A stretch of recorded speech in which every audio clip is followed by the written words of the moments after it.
20औं अध्याय गोमा कन्या दान वर्णन।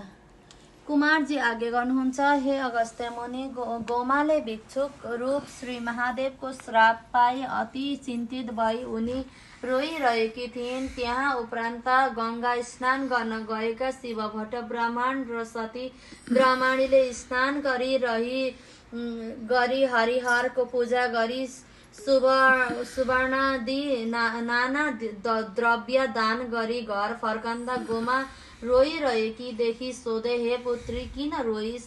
के दुःख पर्यो? गोमाले भनिन्, हे पिता माता, तपाईहरू स्नान गर्न गंगाजी जानुभयो। म अक्षता केलाउँदै थिएँ।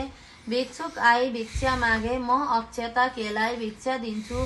एक क्षण पर्ख भनी पर्खाइराखे। अक्षता केलाइसकी भिक्षा दिन गएकी त भिक्षुकले, हे ब्राह्मणी कन्या, यतिका बेर पर्खाइस्, अहिले भिक्षा दिन आइस्?